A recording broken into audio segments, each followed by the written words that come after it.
Mesdames et messieurs, bonsoir. Bienvenue au cœur de l'Assemblée nationale. Le thème du jour porte sur le foncier rural. Je me tourne tout de suite vers Nati Meya pour le sommaire de l'émission. Bonsoir Nati.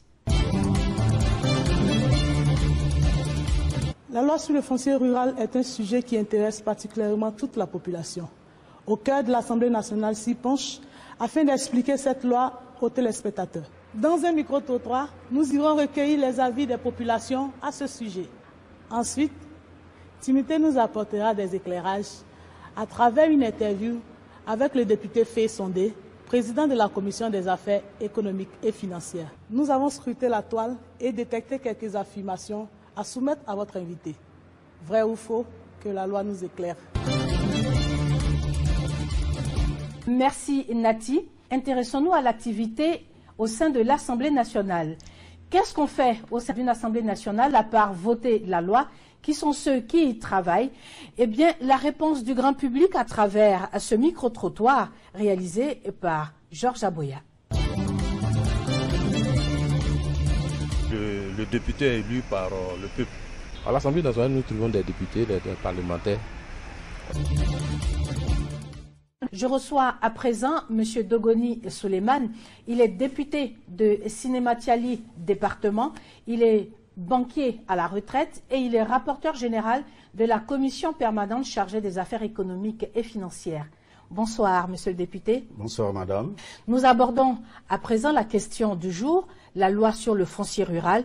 Alors, dites-nous, lorsqu'on parle de foncier rural, quelles sont les principales causes de conflit? Madame, la terre, c'est le berceau de l'humanité.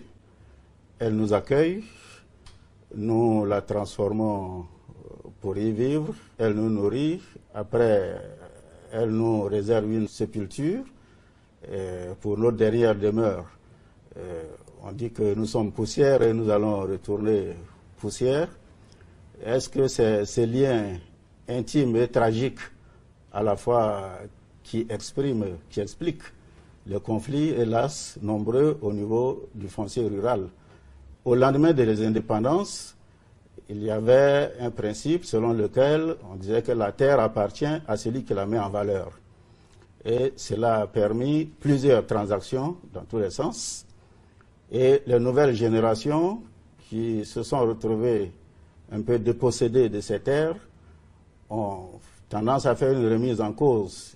Et les messages qu'on entend, certaines communautés disent « nous sommes chez nous, c'est la terre de nos aïeux ».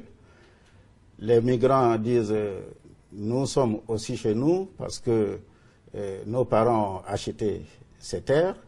Ceci pour aborder le volet de la vente des terres par les autochtones selon les us et coutumes qui ne respectaient pas des principes légaux.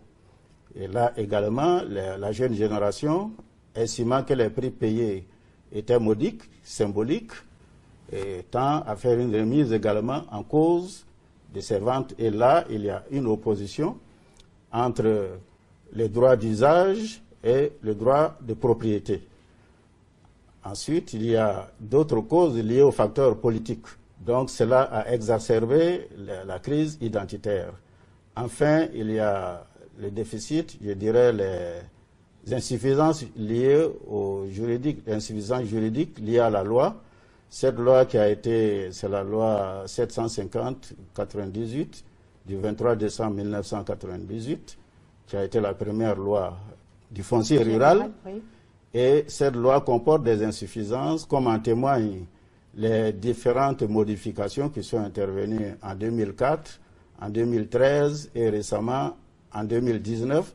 Ceci traduit que la loi n'était pas adaptée et qu'il fallait le faire. Je vous convie à suivre un entretien accordé par le député Fé Sondé. Il est président de la commission permanente chargée des affaires économiques et financières.